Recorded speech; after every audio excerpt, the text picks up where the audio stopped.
entre o filme e o espetáculo. Apesar de eu não ter visto o espetáculo, eu fiquei o filme inteiro pensando como seria isso enquanto não espectador do filme, mas espectador do espetáculo. Apesar disso ter me dado uma certa confusão, porque no filme tem espectadores que você não sabe se são atores ou se há espectadores de verdade. Porque tem até 2 momentos no filme que os espectadores levantam e agem de uma maneira que parece um pouco programada, né? Não consigo imaginar que aquilo sejam reações espontâneas de espectadores, que eles levantam a bater na alma, né? Mas nessa relação entre o filme e o espetáculo, uma coisa muito forte é a questão do espaço, né? Como funciona o espaço no cinema, no filme, e como funciona o espaço no teatro, né? Eu não estou muito habilitado a falar sobre como funciona o espaço no cinema, mas me chama muita atenção como essas experiências são muito distintas, porque antes de tudo a gente precisa lembrar o tempo inteiro que o espectador no espetáculo ele está o tempo inteiro vendo tudo através de uma grade, né? Ele não vê nada que não seja por esse filtro da grade. E a câmera muitas vezes, na maioria das vezes, na verdade, mostra a cena acontecendo sem esse filtro da grade. Tem momentos que ela vai para o público para ver, sob o olhar do espectador, com essa grade, né, entre o espetáculo e o espectador. Eu fico muito curioso para ver como se dá o recorte espacial desse espetáculo sem ser através da câmera, né? Porque a câmera ela dá um recorte, ela de alguma maneira ela resolve um problema que o teatro precisa tentar resolver, que é a organização do espaço, porque não há paredes, né? E a câmera muitas vezes pode dar uma impressão de que há cômodos distintos, né? Uma vez que ela mostra uma situação acontecendo aqui, depois mostra uma situação acontecendo lá, não que há paredes, mas distingue como 2 espaços distintos, né? E no teatro a gente precisa ver um modo de fazer isso sem ter esse recurso. Né? Você está sentado aqui na plateia e você tem que virar a cabeça para lá, depois virar para cá, e como isso pode se dar como sendo corpos diferentes no mesmo espaço, como isso pode chegar a dar a impressão de serem de haver de fato um recorte no espaço, de haver de fato uma distinção dentro daquele espaço. E como é um espetáculo bastante caótico, né? Caótico por haverem muitos atores em cena e também caótico pela própria temática, pela própria dinâmica, pela própria energia do espetáculo. Fico muito curioso para saber como que ele organizou esse espaço no meio desse caos todo, né? Por isso que eu falei que a câmera de alguma maneira parece resolver um problema que eu não sei como ele resolve, que é esse problema de um caos, né? Que definitivamente esse caos ele não pode deixar o espaço indeterminado, né? Ele precisa encontrar de uma maneira singularidades, nuances dentro daquele espaço que não pareça ser um espaço homogêneo, né? Tem uma coisa também muito importante que aconteceu no teatro, que foi a retirada das coxias,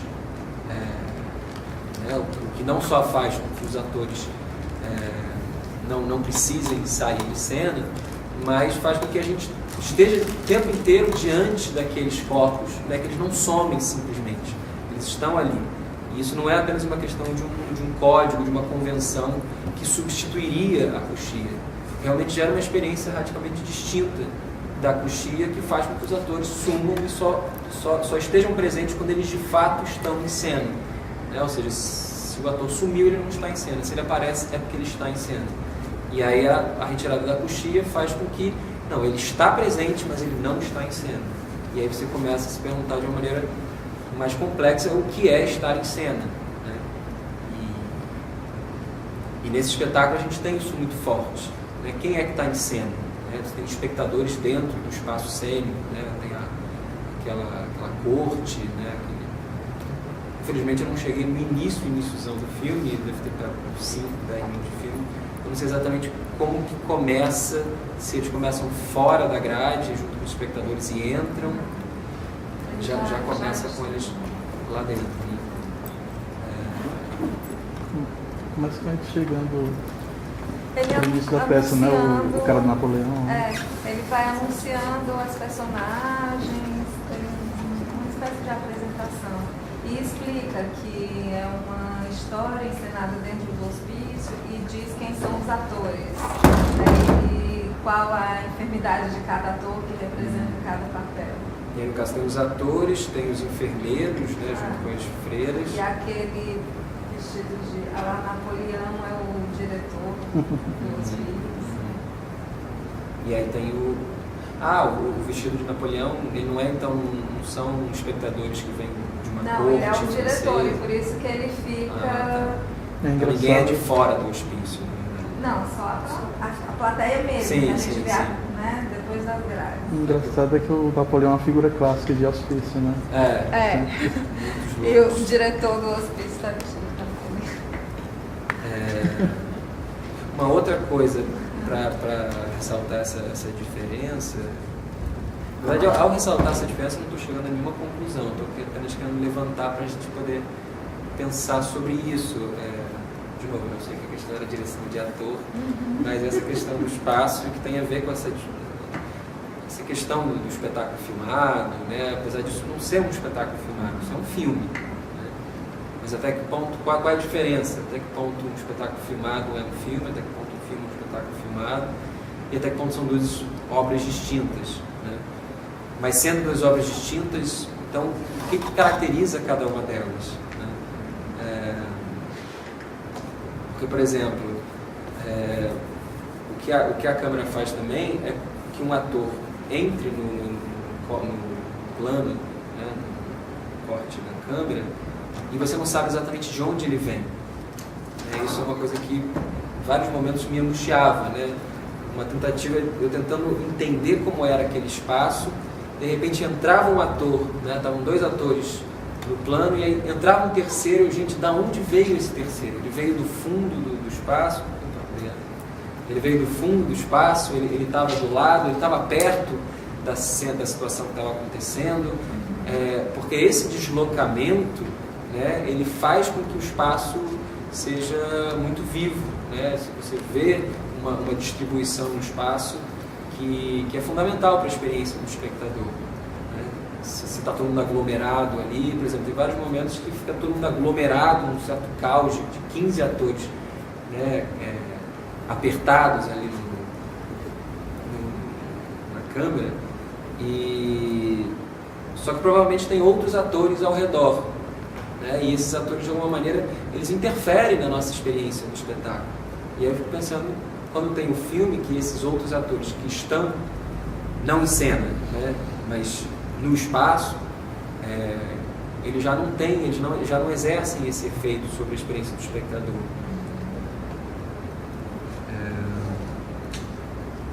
Enfim, eu queria antes de tudo só jogar para a gente poder discutir, até para ver como que a gente pode, a partir daí, pensar essa questão do trabalho do ator. Mas é que para mim não seria possível de pensar o trabalho do ator passando por cima dessa questão da diferença entre o cinema e o teatro. E aí eu queria até ouvir vocês que são do cinema, como é que eu posso estar, talvez, com essa fala, puxando um pouco a bola para o teatro, né? Tá meio pegando dos dois mesmo, por exemplo, tinha o personagem que fica o tempo todo tentando pegar, porque ele é... Como é que você lida com um ator, com aquele que tem aquela imprevisibilidade, porque ele o tempo todo fica tentando atacar a Charlotte, né? Ele até prendem ele na corrente, ele se solta. Ele está na atuação dele e o amor dele é para ser platônico, mas ele insiste em querer tocar na Charlotte, pegar a Charlotte. E como é que se lida com esse tipo de ator imprevisível, como é que costuma ser? E essa que é a questão, isso está acontecendo o tempo inteiro, na verdade, isso que eu estou falando da câmera. Enquanto a câmera está focada numa situação que está acontecendo, aqueles personagens não param, eles não morrem simplesmente, eles não desaparecem. Né? Você, enquanto espectador do espetáculo teatral, o seu olhar funciona como câmera, porque na verdade a gente tem tantas câmeras quanto espectadores, né? Não necessariamente quando está rolando uma situação lá, todos os espectadores estão olhando para aquela situação. Eu posso estar olhando para ela, mas de repente ficar interessado, peraí, e aqueles dois ali, o que eles estão fazendo agora? Porque o ator nunca pode, uma vez que não há coxia, ele nunca pode pensar, eu não estou no foco, o foco está com aqueles dois atores, a cena está com eles, então eu posso descansar, relaxar aqui. Não, na verdade, se você está no espaço cênico, mesmo que você não esteja em cena, e aí é interessante a gente pensar essa diferença, se há uma diferença entre estar no espaço cênico e estar em cena, e aí a gente teria que se perguntar o que é a cena, né? O que é estar em cena. Mas é isso, não termina nunca, porque os atores que somem, eles não somem, na verdade. Mas é que, assim, eu tava querendo mais saber assim, esse ator, essa atriz meio rebelde como ele, que fica querendo fazer o que quer, que você, por um dado de contrato, você não pode demitir nem nada, mas ele insiste em fazer, tipo, sair da direção porque o personagem, ele tá o tempo todo desobedecendo, ele tem o tempo todo que ele quer sair do personagem dele e fazer o que ele quer. Quando você já teve que lidar com esse tipo de ator, atriz, que não faz exatamente que você não pode dar outro caminho dele, você tem que trabalhar com ele. Na verdade, eu acho que eu já lidei mais com o contrário e já desejei estar mais próximo dessa situação do que, de fato, ter isso como um problema, porque acho que hoje em dia o mais difícil é você ter um ator que não desobedeça, mas que fuja do comando da direção. Infelizmente, a direção marcou muito, né, o trabalho do ator, né, a história do diretor no teatro, não sei, no cinema, mas marcou muito o modo como os atores trabalham. E a tendência é que os atores esperem muito uma orientação da direção. Então é muito bom quando um ator se rebela. É muito bom quando você tem que, não usar um chicote, mas quando você tem que frear o ator ao invés de ter que ficar alimentando ele. Quando você não precisa alimentar o ator, mas muito pelo contrário, ter que freá-lo é um presente divino para um diretor. Pelo menos um diretor como eu trabalho, como eu acredito, né? O diretor que não goste de um ator rebelde, sinto muito, né? Você está desperdiçando uma pérola, né? E aí, nesse sentido, não chamaria mais de rebelde, eu chamaria de um turbilhão incontrolável, e aí é muito mais, não fácil, mas é muito mais interessante o trabalho de ter que podar do que o trabalho de ter que alimentar. O ideal é explorar o máximo possível aquela... não que é até um é cortar essa rebeldia, mais do que esse um turbilhão. problema, né? Não, seria uma solução, na verdade. Vai depender da proposta. É isso. Até que precisa da previsibilidade, né? Mas aí tá, vai depender da proposta, mas eu realmente não consigo imaginar um diretor que veja como problema um ator que seja um turbilhão, que foge do controle dele. Um diretor que gosta de ter o ator sob controle, eu diria que é um péssimo diretor. Talvez isso seja mais livre no teatro do que no cinema, porque no cinema você tem todo um aspecto técnico que colabora para o aprisionamento, né? Então, depois que você monta posicionamento de câmera, de luz, é claro que também depende da proposta. Na semana passada a gente viu o Cassavetes, que é um diretor que trabalha numa linha bem mais livre. Então você tem uma câmera solta, né, que tem que se adaptar ao que os atores estão propondo, né, e que se constrói em cima dessa improvisação. Mas isso é exceção. Então, normalmente o que você pode ter de maior espaço de liberdade se dá não no momento de filmagem, mas nos ensaios. Mas em ensaios, em diretores que trabalham com ensaios, que também é uma novidade no cinema, de certa forma. Mas assim, o ator técnico é o ator que sabe, pensando no caso extremo do cinema clássico, né? Assim, é o ator que sabe se posicionar para canto. O cinema tem uma situação bem distinta. Às vezes o diretor faz os dois, né? Ele diz assim, vamos filmar do jeito que eu quero, você segue tudo que eu mandei, agora vamos fazer umas outras tomadas com você fazendo do jeito que você quer. Aí ele analisa depois qual é a melhor. Aí vão ter diferentes. E nesse sentido também o filme tem um resultado final, o espetáculo não. O espetáculo não estreia e acabou, ele precisa continuar. E nesse sentido, se você encara o espetáculo como um resultado final, para manter a energia do espetáculo é muito difícil. Para manter a energia do espetáculo é muito mais interessante que você não encare ele como um resultado final, mas como um processo. Aí é muito mais fácil manter a energia do espetáculo, porque na verdade o processo não terminou. O que mantém a coisa viva é o processo, não o resultado. Mas, enfim, o que seria um filme em processo? Tipo, você apresenta uma versão e aí continua, depois apresenta outra, eu não sei. Muito distinto. Então, Tem uma coisa, Thiago, que se você puder falar seria interessante.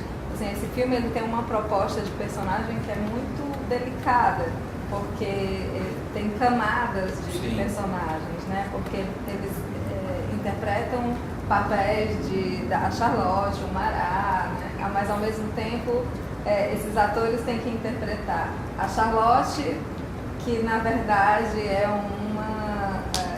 ela tem, no caso, doença do sono, ou aquele outro que é o aristocrata lá, que é maníaco sexual. Então, assim, você tem essas camadas de personagens aí que dialogam. Na verdade, é uma coincidência enorme, porque a proximidade disso, por exemplo, com o universo do Genet, que é o que a gente, inclusive, aqui atores estreou em julho, um espetáculo do Genet, é enorme. Na verdade, acho que no teatro contemporâneo, de maneira geral, essa questão não ser mais uma relação dualista, né, do ator e do personagem, encarada como uma relação harmônica, né, buscando a identidade perfeita, né, a metamorfose total e completa do ator no personagem. Hoje em dia a gente tem muito mais a relação do personagem como esse desdobramento de camadas, né? Eu gosto muito da imagem do elevador, quando tem espelho de todos os lados, né, que um espelho bate no outro infinitamente, um espelho não para de bater no outro, você vai gerando imagens infinitas até você chegar ao ponto de você não saber mais o que é o original, exatamente. E nesse filme a gente vê exatamente isso, né? Porque tem uma peça que na verdade não está apenas sendo montada para os espectadores, está sendo montada para os atores, para um outro tipo de personagens, mas aquilo também está sendo montado diante dos espectadores. E o modo como eu, pelo menos, gosto de trabalhar nesse tipo de situação que o ator não dependa de uma compreensão perfeita de até onde vai uma coisa e até onde vai outra. Que ele não tente dominar ou mesmo compreender essas fronteiras, né? Porque não pode ser meramente representado. Se você compreende aonde estão as fronteiras entre o personagem e o ator, você vai ter que representar isso, né? Se você não compreende, essa confusão, ela transparece no resultado. E é essa confusão do ator, que não sabe exatamente até onde vai o ator, até onde vai o personagem, que é interessante no resultado final. Porque se há uma confusão, né, se há uma união confusa entre ator e personagem, para que eu vou esclarecer essa confusão para mim, para depois tentar representar diante dos espectadores uma confusão que é falsa, porque eu compreendi perfeitamente até onde vai o ator, até onde vai o personagem. Por que não incorporar logo essa confusão, né? O que não significa abrir mão de pensar sobre, né? Não vou pensar sobre isso para manter nesse estado de confusão. Não, eu vou pensar, mas não é um pensamento que vai tentar esclarecer, né? Não sei, meninos que viveram isso. Tem uma coisa aqui que acho que no filme traz, que eu não sei, porque tu vai levar um processo nesse sentido de perguntar por que era um hospício, uma Charlotte que dormia e que tinha que interpretar a Charlotte. Então eu acho que se chegou a essa concepção de que ela tinha que dormir. Então eu acho que como potencializar esse tinha que dormir dela dentro da proposta da personagem dela. Então, na atuação dela, você percebia muito pra mim, falando, né? Essa questão que o Thiago está falando, dessa questão de confusão do personagem, e de como ela utilizava essas ações para enriquecer de alguma forma essa questão da própria Charlotte em si, que dava a nuance da própria personagem dela. Então, acho que parte muito daí, de como potencializar essas pequenas coisas que se foram concebidas, seja lá pelo diretor, seja lá por quem foi que fez, para que de alguma forma possa ajudar na hora da interpretação. Não numa questão de identificação, esses personagens, vai ser totalmente ele, não, mas essa questão de sempre problematizar o que é personagem, o que sou eu, né, e o que está afastando, o que está aproximando. Essa dramaturgia é do Peter Brook ou é uma obra? Não, é do Peter Weiss, né? Peter Weiss. Eles pegaram um texto que já tem essa... Ele traduz e adapta. O Peter Brook, por exemplo. Porque já começa aí, né? Essa coisa de Peter Brook pega e adapta um texto de um autor que trata um autor que é o Marquês de Sade, tratando uma questão, né? Isso tem uma quantidade de camadas que, no caso, eu não sei, suspeito que não, mas eu não sei o quanto Peter Brook trouxe elementos pessoais dos atores. Né? Eu não cheguei a perceber que poderia ter ali elementos pessoais dos atores, o que levaria essa camada a ser mais mesclada ainda. Né? Mas, enfim, acho que não. Acho que ele não intervém ali com situações pessoais dos atores. Mas é isso, acho que é uma coisa que... É porque esse espetáculo que é dos anos 70, né? 60, né? É um marco, assim, né? No teatro mundial, assim. Essa época, na verdade. E a gente fala muito desses espetáculos, não só do Peter Brook, com Mariano Moschini também, com o Thiago Soleil, né? Que começa a surgir essa questão do processo colaborativo, não sei até que ponto isso, enfim, essa coisa, se a criação coletiva ou o processo colaborativo, né? E a criação coletiva é uma coisa que durou muito pouco, porque, enfim, estava fadada a não dar certo mesmo, que é a ideia de não tem um diretor mesmo, né? Uma espécie de democracia em que todos decidem juntos, realizam as escolhas coletivamente. O processo colaborativo não, tem um diretor que dá a palavra final, que decide, mas quem cria são os atores, quem cria é o coletivo. Né? E é nessa época que começa, que era Moschini, mais era Moschini que o Peter Brook. Né? Mas aqui no Brasil, Zé Celso, né? de Arena, que começa essa história do processo colaborativo e que tem essa coisa dos atores intervirem no processo criativo de uma maneira que aí, de novo, né, o diretor perde totalmente o controle. E se ele tentar manter o controle, ele vai manter então esquece o processo colaborativo. O processo colaborativo tem a ver com perder o controle. Tem a ver com eu não sei para onde esse negócio está indo. E é uma delícia. Acho que o diretor vai mudar em relação a isso.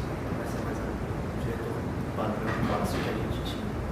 Acho que vai ser um novo diretor que vai perceber questões de nuances que o ator pode me dar. De alguma forma, como eu, diretor, posso potencializar isso na minha obra. Então, não é uma relação de hierarquia de diretor e ator, mas há uma confusão dessa hierarquia que vai se dar no processo da obra. Que é uma coisa muito interessante dentro desse filme, que eu queria ouvir dos cineastas nesse sentido, porque os atores eles olham para a câmera. Sim. E tratam a câmera como se fosse de alguma forma do público. Sim. Né? Então, isso às vezes no cinema é inconcebível. No cinema clássico. Ela sofreu muito isso. Mas não sei se ainda hoje existe isso, de alguma forma.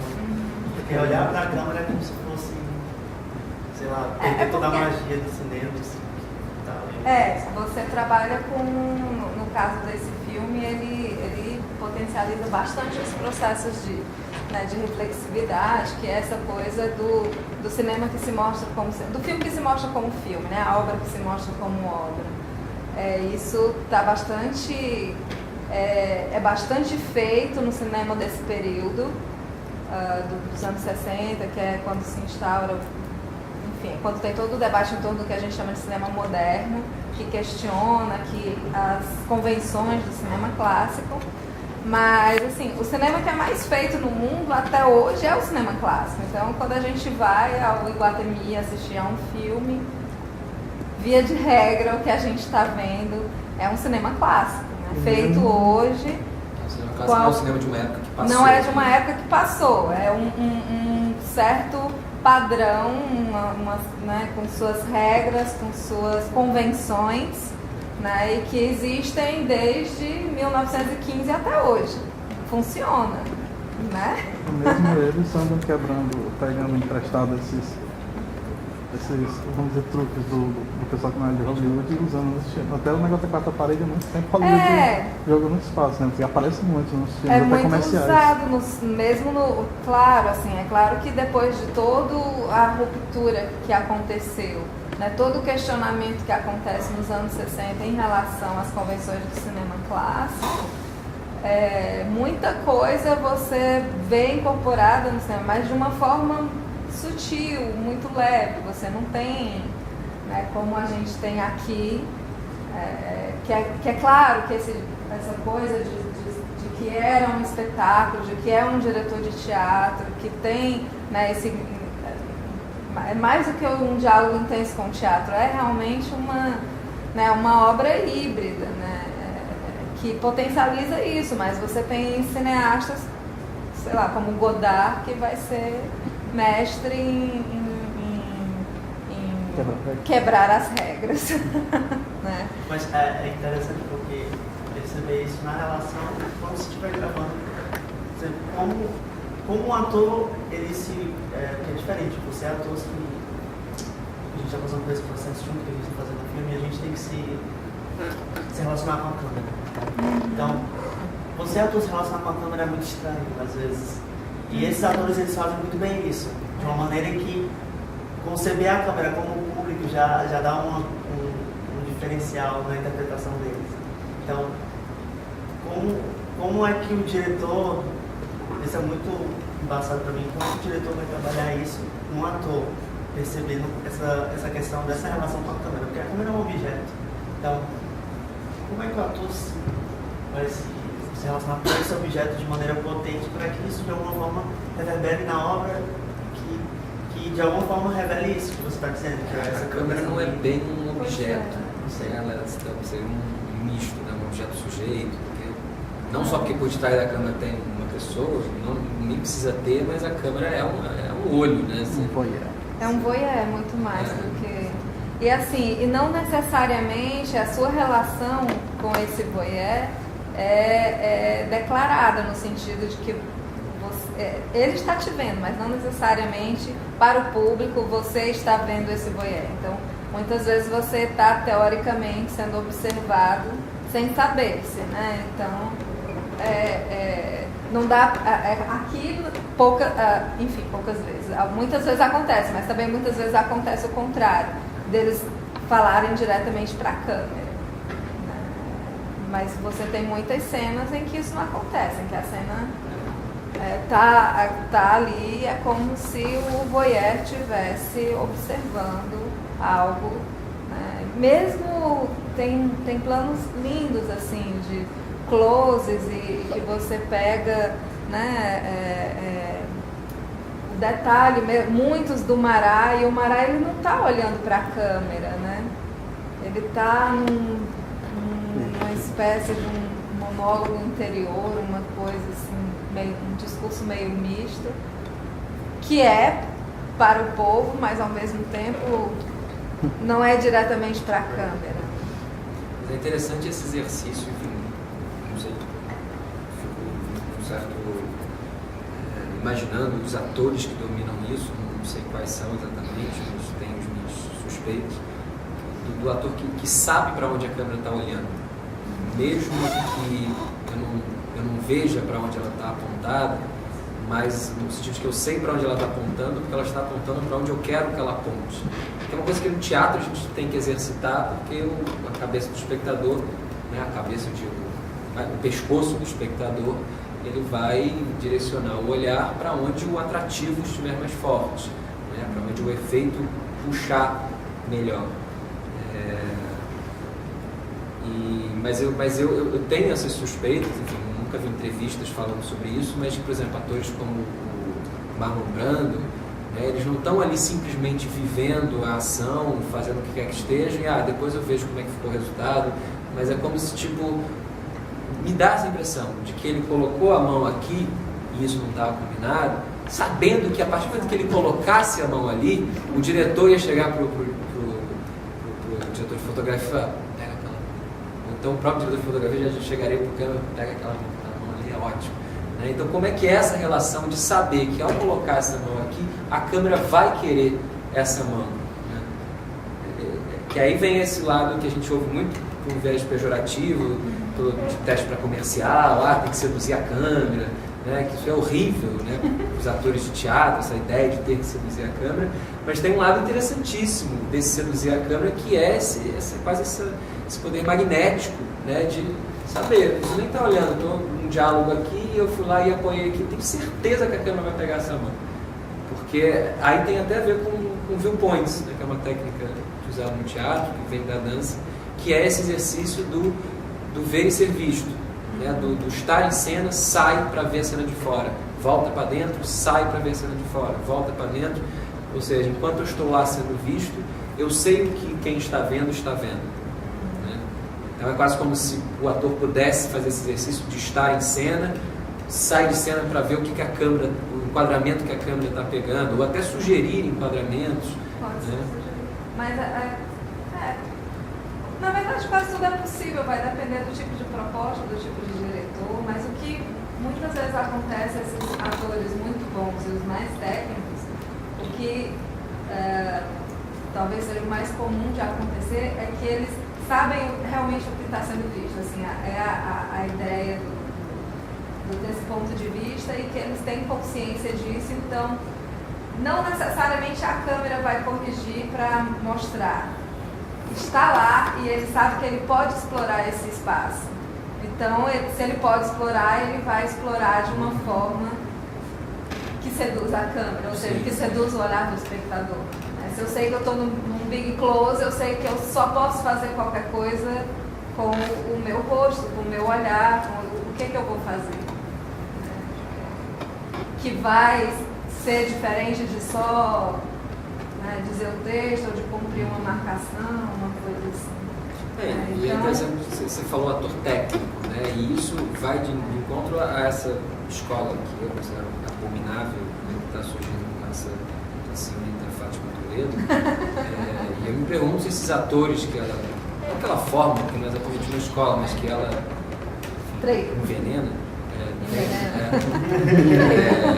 se esses atores sabem o que está acontecendo, né? Porque aí, por exemplo, me dá que esse foco na emoção pessoal do ator coloca ele completamente alienado de toda a máquina cinematográfica, né? E tão focado na sua relação com o personagem, e ela diz que não é nem mais personagem, é ele mesmo, que é ótimo para o diretor, eu tenho certeza que para alguns diretores deve ser ótimo, né? Para a carreira do ator eu tenho certeza que é péssimo, porque, enfim, não funciona naquele filme, e eu sempre faço esse lance, esse desafio, ok, é fácil você botar o ator para viver uma coisa que ele não tem nem a menor ideia do que está acontecendo, mas ele está lá no turbilhão de emoções que ele não tem nem controle exatamente sobre ela, aperta o REC da câmera, registrou, quando acabou o ator, acabou, gravou, o que aconteceu aí? Né? Sai do seu trânsito. No teatro isso não funcionaria nunca. Porque, ok, tudo isso que você viveu agora, vive amanhã da mesma forma, ok? Amanhã a gente se vê aqui. E aí não vai ter uma menor capacidade de ter registrado tudo aquilo que ele viveu, né? Enfim, eu sempre vejo uma oportunidade para dar uma alfinetada no cara. Deve ser frustrante também, você estava falando, falou da mão do Brando, e também falou dessa coisa da frustração de querer entregar tudo, né? E quando você é substituído por dublê para uma cena, ou seja, assim, de ação, qualquer coisa que tem que fazer, ou então tem os dublês de mão também, né? Em que o ator não tem a oportunidade de mostrar o trabalho dele ali, porque vai ser substituído por outra pessoa. E isso dá uma angústia pro ator não poder realizar aquele... Eu não entendo, essa realidade do dublê é uma coisa tão distante para mim, eu não consigo, que nem no teatro, esses meninos, por exemplo, já se machucaram, rasgaram o cotovelo, os joelhos, imaginando, gente, ok, agora sai vocês, vamos entrar aqui, essa galera que vai se fuder no lugar de vocês, porque vocês precisam se poupar, né? Ou porque vocês não têm a habilidade que eles têm. A primeira coisa que eu pensaria é, não, então vamos treiná-los para que eles tenham essa habilidade. Tudo bem que no cinema tem coisas radicais que talvez uma ator demoraria anos para conseguir, sei lá, pular um carro que vai atropelá-lo, enfim, você pode treinar isso. Se bem que mesmo, mas hoje você, é claro que não deixa de ter dublês, mas tem atores que se especializam em filmes de ação e que aprendem técnicas. E isso sim é um problema, porque... Você tem o Tom Cruise, quase não usa dublê. Por exemplo, no último filme para fazer Missão Impossível. Ele aprende a fiquei escalar a sabendo. montanha. No não último sei o filme quê. agora dos Mercenários, um menino é especializado em cenas de ação, faz todas as cenas e quase morreu de uma queda que ele teve que fazer, foi dispensar o dublê. E cada vez eles vão ficando mais preocupados mesmo com toda essa vontade do ator, né? Então, Até porque se É o bem filme, complicado. assim como um espetáculo, é uma oportunidade de viver experiências muito frutíferas e enriquecedoras para o ator, ele vai se poupar de vivenciar o melhor que o filme tem a oferecer.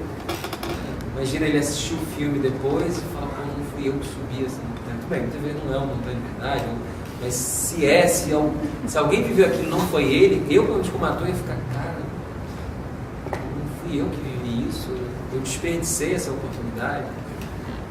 Não sei até que ponto se é o ator que pede ou se é o próprio diretor que, vamos poupar tempo,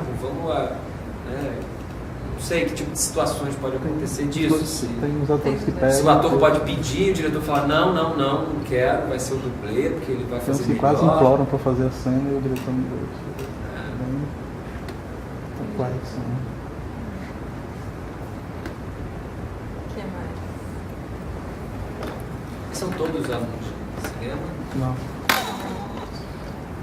Esse lado de cá, né? Só a Bárbara e nós três aqui. E a Rebeca. Sim, Porque é curioso, eu sempre penso essa questão. Num curso de cinema, todos os alunos são diretores. Não. No cinema podem haver alunos que se tornem atores É de mais cinema. difícil. Mas não, nem todos são diretores. Tem os diretores de fotografia, os produtores, os roteiristas, os de som, diretores de som. Mas desse lado de cá dos bastidores, Não, né? aí não. Aí é mais difícil, porque a gente não trabalha com isso no curso. Então, tem o curso só de direção de atores, mas é muito mais pensando a relação com o ator do ponto de vista do diretor. Né? Então, assim, acho que até seria legal assim, pensar um pouco no teatro, então como você tem seu grupo aqui, como é que foi esse processo, assim, uma dúvida que sempre tem do lado dos meninos de cinema é como estimular, como fazer as indicações, como propor coisas, né? Tem como deixar à vontade o espaço de criação, até porque falta exercício, né? No teatro a gente tem O quase... espaço de descoberta é pequeno. Né? No teatro a gente tem quase uma espécie de ética, assim, mas ao mesmo tempo é uma questão bem prática, de que um diretor que não é ator não funciona. Tudo bem, você pode ter parado de atuar há bastante tempo, se dedicar mais ao trabalho de diretor, mas um diretor que nunca tem atuado, eu acho muito difícil de funcionar.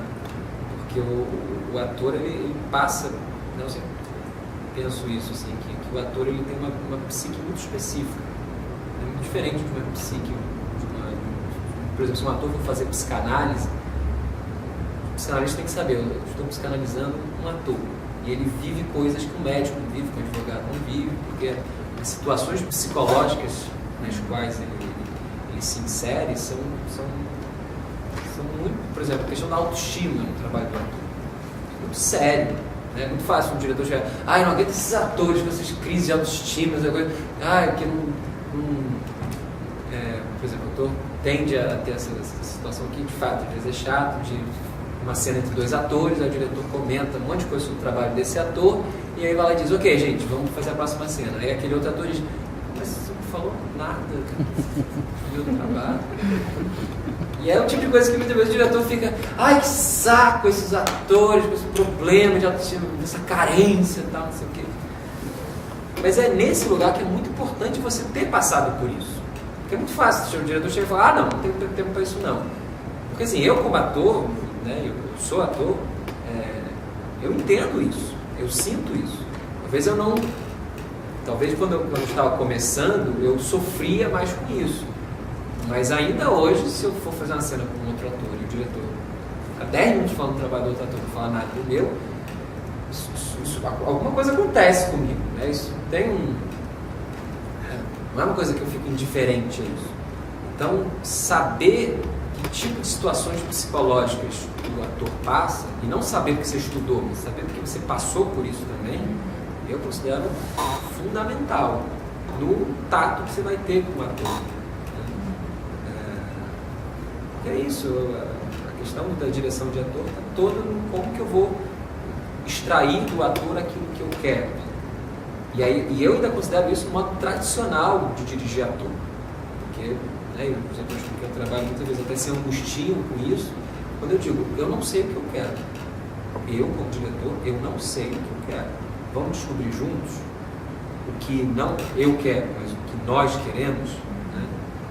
E aí, nesse sentido, então, não é nem só extrair do ator como se eu tivesse uma ideia genial na minha cabeça, e toda a questão é como fazer com que essa ideia se materialize. E para que essa ideia se materialize, eu preciso dessas pessoas. Né? Eu considero isso um modo muito tradicional de se dirigir um espetáculo.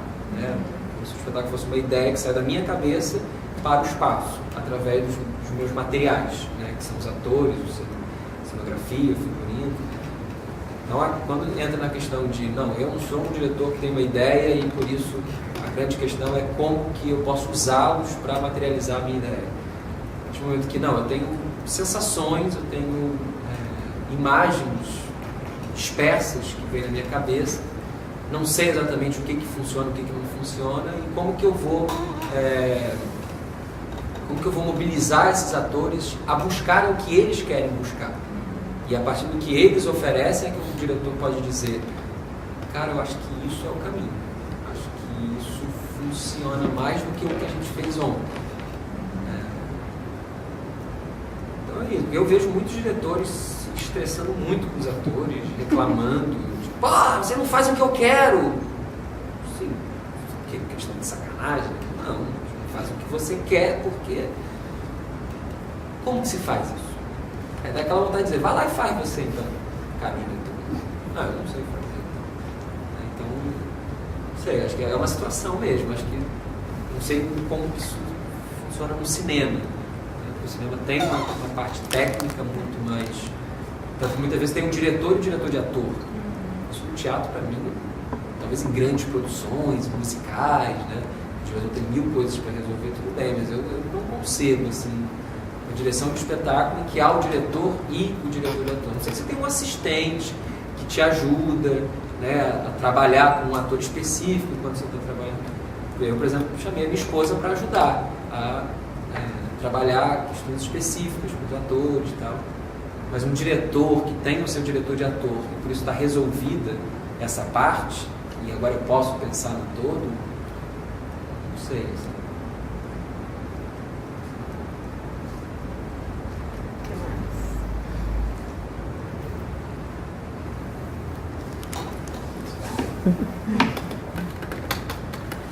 Achei que ele ia falar alguma coisa pra mim. Achei que ele ia falar alguma coisa. Falar alguma coisa, Greta. Eu não sei, essa questão que você levantou agora também não consigo conceber. Tem um diretor e um diretor de atores. Assim, porque eu acho que a mise-en-scène e tudo que está acontecendo na câmera não é só o quadro, não é só o enquadramento.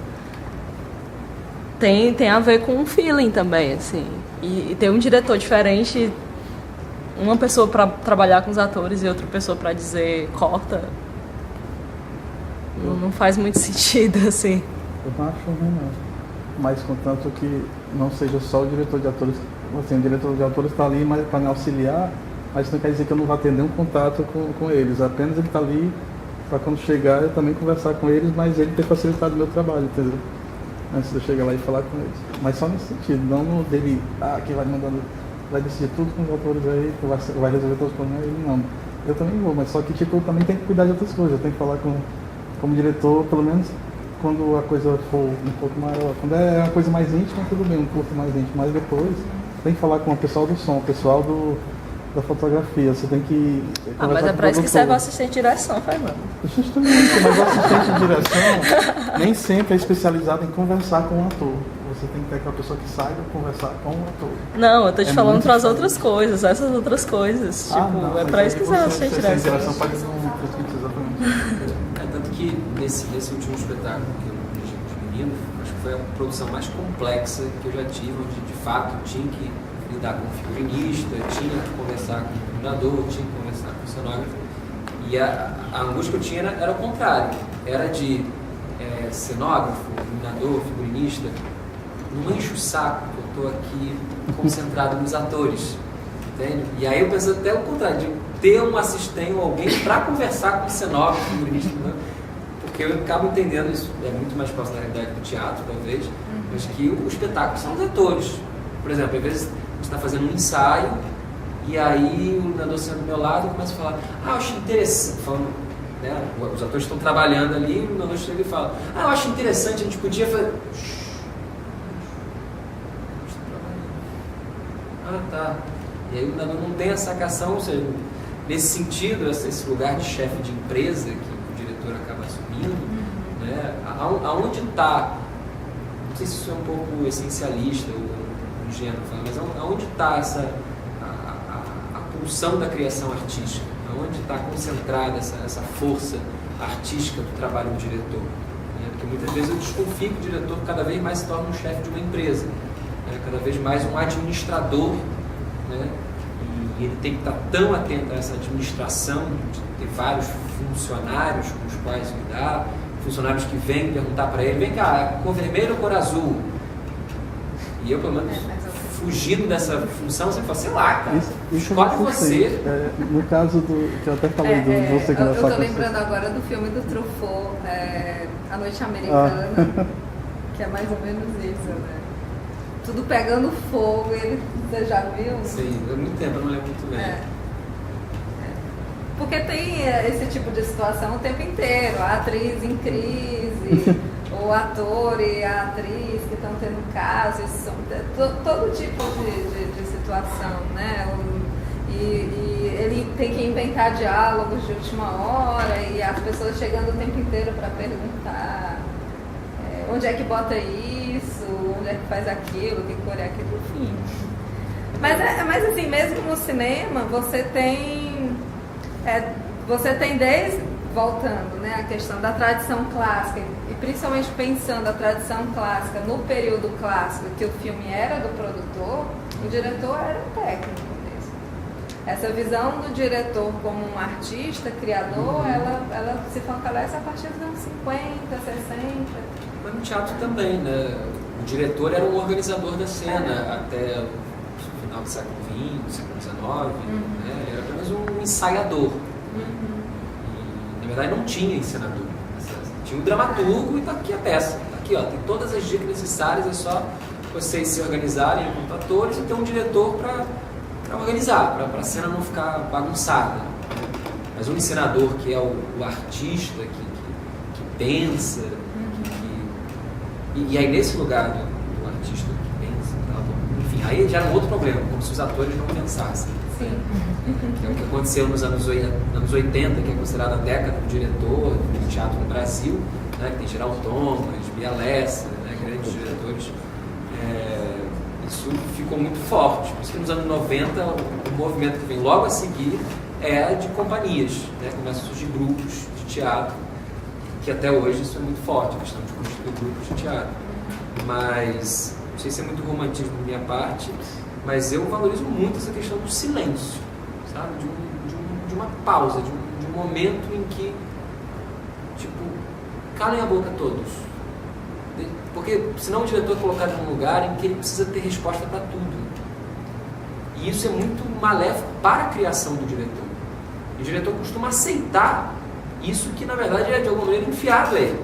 Né? Porque o diretor é pode ser esse tirano, pode ser esse centralizador de tudo, mas até que ponto essa centralização também não parte apenas dele, mas parte também de cada uma das outras funções que pedem um centro a qual eles podem pedir satisfação e obter uma resposta.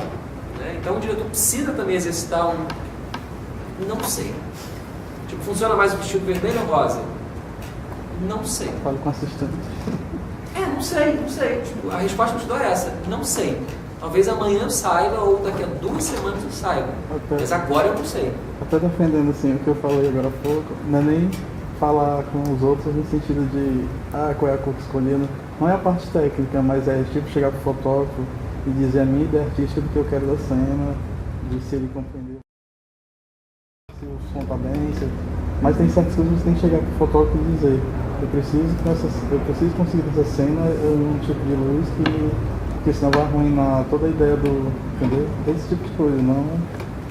Mas não por isso você tem que colocar o trabalho dos atores em detrimento dessas Não outras é coisas, né, detrimento, Fernando? Tá no mesmo patamar. Não é detrimento, o diretor de atores está ali, mais para tipo acalmar ou cuidar do que eles precisam, ou esse negócio de buscar, teve um problema com o filho, ele vai cuidar. Mas aí para isso, não. na verdade, mas você isso não ainda tem um assistente de direção. Você tem um assistente, dependendo, né, as estrelas têm um assistente particular. Tem empresa que não sabe conversar direito com as pessoas. Que faz só isso.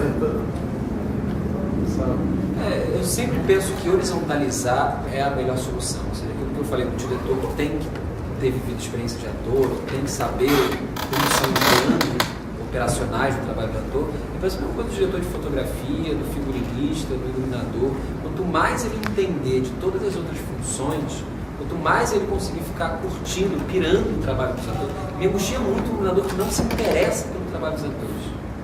Que chega, né? Por exemplo, vivi isso recentemente. O iluminador chegou para mim e mostrou tinha acabado de baixar um programa fantástico que cria uma simulação da iluminação. Ele não tinha vindo a vários ensaios e ele veio me mostrar a ideia dele. E isso o ensaio rolando. Eu não me segurei e falei, cara, eu tô cagando para esse teu negócio. Eu só falei isso para ele porque ele estava cagando para aquele negócio que estava acontecendo. Porque todas as ideias que estavam lá naquele programa incrível não tinham nada a ver com o que estava acontecendo a partir do trabalho dos atores. Então não é também centralizar tudo no trabalho dos atores, o que é um perigo, né? Porque o inverso também é importante. Os atores entenderem de iluminação, os atores se interessarem por iluminação, para não cair naquele lugar que é o saco, que é o ensaio de luz, né? Que é aquela coisa de, o foco está aqui, então nesse momento você tem que estar aqui. Aí põe aquelas fitinhas no chão, né? E aí você tem que dizer para o ator, tu está fora do foco. Então onde é que é o foco? É aqui, o foco é aqui, entendeu? É aqui. Na verdade é um absurdo, porque o ator tem que sentir que ele está fora do foco. Se o ator não percebe que ele está fora do foco, então a gente tem um problema, que precisa ser solucionado na base. Claro, aí como vem a está questão... fora do quadro. Exatamente, o ator tem que saber que ele está fora do quadro. Não sei, eu não sei como é que é. Talvez é ver o quadro antes e depois. É complicado. Alguns atores muito experientes dizem que sabem, né? Eu realmente não sei. Fiquei pensando agora se poderia funcionar, ou se que outros problemas podia acarretar, do quadro, enfim, da câmera estar conectada a um projetor que projete na parede, o ator está em cena e está sabendo exatamente como funciona. É bom quando você tem uma luzinha no centro de guia da câmera para você... mas aí você não sabe se o plano está aberto ou fechado, né? Aí você tem que conversar com... Ou uma câmera pra saber. Né? Então, nesse caso, é importante que o ator ele converse com o diretor, com o fotógrafo, que ele tenha alguma noção. Será que não podia criar uma câmera super moderna que emitisse um raio de luz? Tipo, o tempo inteiro você sabe, quando dá o zoom... Não? Eu também achei que sim. Eu acharia incrível. Agora, uma coisa que é muito fácil de perceber, novela, todo dia você vê isso, basta se tiver um tempinho, qualquer hora dessa. A câmera tá ali, eu tô aqui, eu tô fora. Então, você vê muitos atores que estão aqui, de repente eles fazem assim, do nada, eu tô conversando com ele. Faz assim, oi, câmera. Mas isso vai ao ar? Vai, o tempo inteiro, toda noite. O tempo inteiro, você vê ator se corrigindo em relação à câmera. De repente ele percebe que ele está fora e ele se corrige. A novela tem um ritmo de produção que... Mas não é? Toda noite, quem ligar a televisão pode ver. E não grava de novo porque já está editando, já foi pro master, para ficar master já. Não sei, a última notícia que eu tive é que nas novelas da Globo eles gravam com 4 câmeras, edita ao vivo. Pronto. Termina de gravar, já tá pronto. É isso, né? Vários erros passam batido porque, vai assim mesmo, né? Antigamente era engraçado quando era o Didi que entregava essas coisas, né? Agora virou como... Você ia falar? Não, só a questão de isso juntar com a autoridade, que é a questão da figura do ator e ele está envolvendo essas novas coisas, sabe, de iluminação, sabe, de figurino, de saber... O ator não como mero materializador do texto, ou do que quer que seja em cena, mas o ator que sabe o que está fazendo. Então, eu fico perguntando como trazer isso para o cinema também, um ator em que ele não é apenas aquele que está gravando um determinado momento aquilo que o diretor concebeu, mas é um ator que pensa em enquadramento, é um ator que pensa em iluminação, é um ator que pode pensar até a própria roupa em si e pensa a proposta em si. Mas isso é fundamental. Os bons atores, eles acabam se interessando. E, tanto é que a gente também tem muitos exemplos de atores que viram diretores, né? Mas, de um modo geral, mesmo que eles não tenham interesse em virar diretores, é importante que eles também compreendam, principalmente o que diz respeito à câmera, aos enquadramentos, aos movimentos, para ele saber como é que ele se posiciona e se movimenta e pode tirar o melhor da interpretação dele, do trabalho dele nessa relação, né? Porque é preciso imaginar sempre que, além de eu estar aqui contracenando, né, vamos supor, com o Thiago, eu estou contracenando com a câmera também, né? Então é sempre essa relação, ela tem que estar sempre presente. E aí daí a importância de você ter alguma compreensão. Eu fico pensando que, se por um lado a máquina cinematográfica é muito mais complexa do que a máquina teatral, muito mais elementos, mas por outro lado o ator de cinema que trabalha no cinema dele, ele entra muito mais em contato com essa máquina do que o ator de teatro,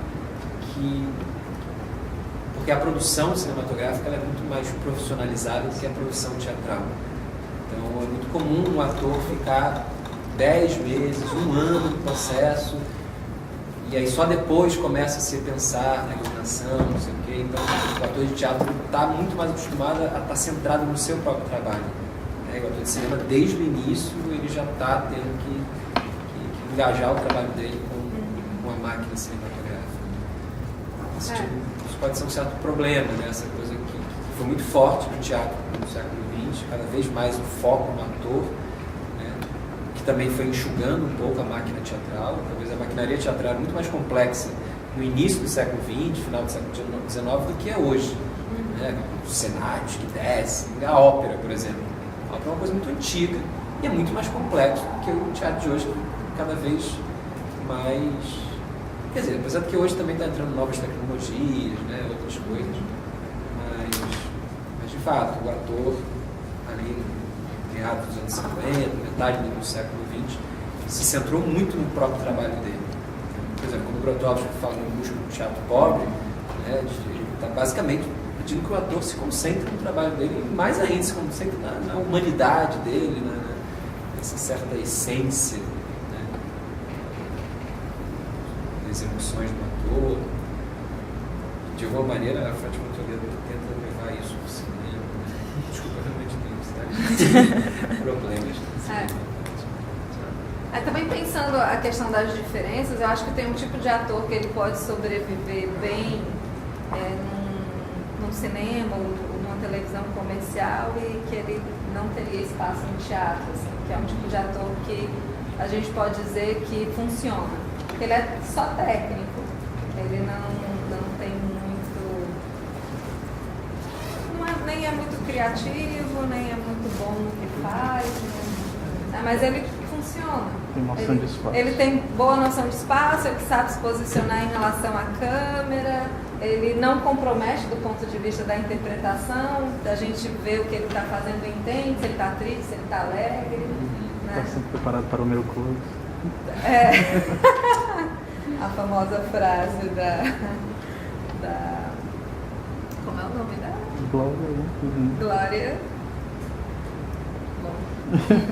É uma coisa até a gente se A perguntar. Glória gay, né? Glória Swanson. Não sei que resposta poderia se dar a isso, mas Estou preparada para meu plano.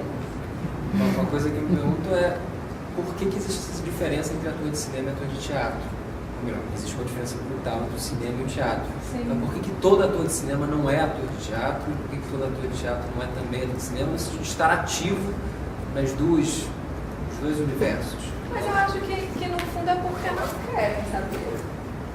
Aí eu adoraria ser ator de cinema. Os atores é famoso lá na Inglaterra os atores do teatro e do cinema se tornarem atores de cinema. Sim, E entre os melhores do E não é à mundo. toa que os atores ingleses são os melhores. Na Inglaterra é muito comum.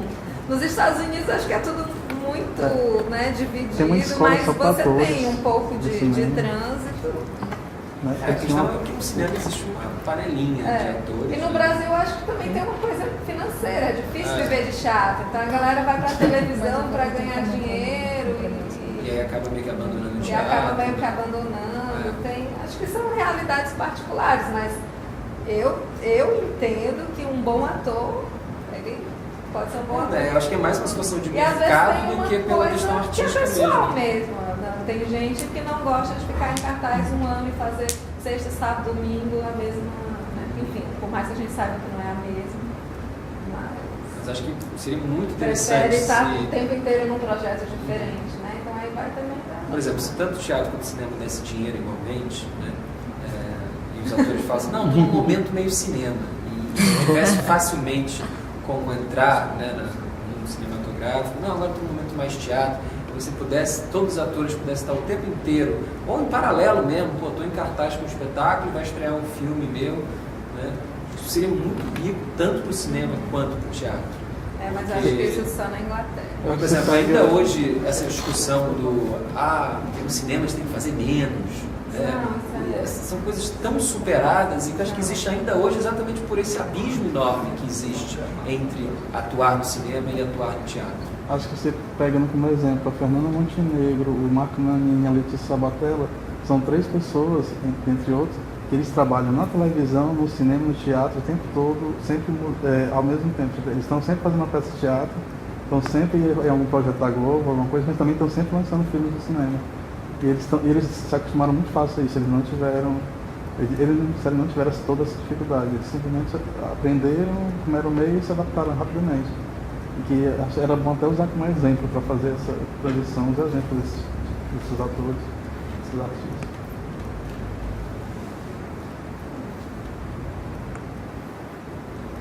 Assim, pra gente falar?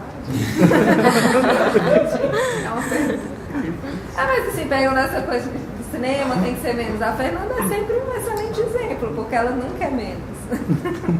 Até porque menos não é a palavra que a gente está procurando. Exatamente. Ela nunca é menos. Eu usei o exemplo da Letícia para dizer que eu só citei atores mais velhos, né? A Letícia é nova e está do mesmo jeito. Mas eu digo assim, o que a Fernanda faz na televisão e no cinema, do ponto de vista do que é corriqueiro a gente ouvir, né? Principalmente nas nossas, no cinema, essa coisa de menos teatral, menos, né, uma coisa mais contida, o cinema é menor, olha o close, não sei o quê. Ela nunca é isso. Às vezes eu quero que ele seja mais teatral na minha história, às vezes eu quero que seja menos, acho que depende muito do próprio ator, né? Trabalhar dentro para poder... Porque além de questionar essa questão do cinema ser menos, é também questionar que o teatro seja mais. É como se um ator de cinema fosse pro teatro, se tivesse que falar mais. Né? É claro que existe a diferença entre o público estar lá e o público, o ouvido do público estar aqui com o microfone, né? Ou com um boom aqui em cima. E o close, né? Assim, Sim, acho que tem a diferença do recorte, porque no teatro você é corpo inteiro presente, no cinema você pode ser só close, só mão. Mesmo no teatro só a gente de uma precisa mão aqui. exercitar isso. Mesmo no teatro precisa exercitar esse... Porque senão dá a impressão de que o trabalho do ator é sempre assim. Né? E muitas vezes o trabalho do ator no teatro mesmo é, né, como se fosse sempre centrífugo. Né? Ele também é centrífugo. Trazer o olhar do espelho, vamos todo olhar para cá. Sim. Porque tem essa questão, por exemplo, o objeto no teatro, ele não ganha o foco apenas pelo foco de luz. Ele ganha o foco pelo olhar do ator. Se o ator olhar mal para um objeto, o espectador não vai se interessar por aquele objeto. Então, o olhar do ator sobre um objeto é o que vai levar o olhar do espectador para aquele mesmo objeto. Tem até uma coisa do teatro novo, japonês, que fala que existe uma grande diferença. Você vê que o ator é bom quando ele aponta para a lua, uma lua imaginária. Quando ele aponta para a lua, você olha para o dedo dele, é porque isso não é um bom ator. Quando ele aponta para a lua e você olha para a lua, é porque o ator realmente está fazendo muito bem esse gesto.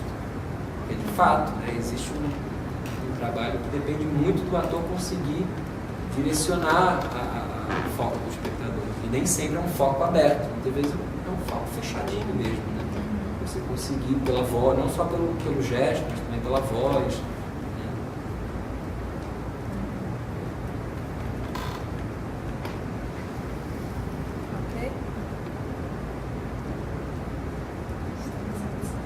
Eu queria agradecer mais uma vez ao Thiago, convidar todos para a semana que vem. A gente continua discutindo direção de atores. Quem vai estar aqui é o Diego Huff. É na outra. Pera, que semana que vem é 14? Não, a semana que vem. Ah, é verdade. Na semana que vem quem vai estar aqui é o Diego Huffel, que é professor do curso de cinema, da área de direção e realização. E ele vai falar do filme Another Day, como é o... Mais um ano. Mais um ano do Mike Leigh, que é um filme de 2010. Certo, então estão todos convidados para a gente continuar. Aí vai ser interessante vocês também, que hoje a gente teve uma conversa um pouco do ponto de vista do teatro, na semana que vem mais do ponto de vista do cinema, da direção de cinema. Estão todos convidados.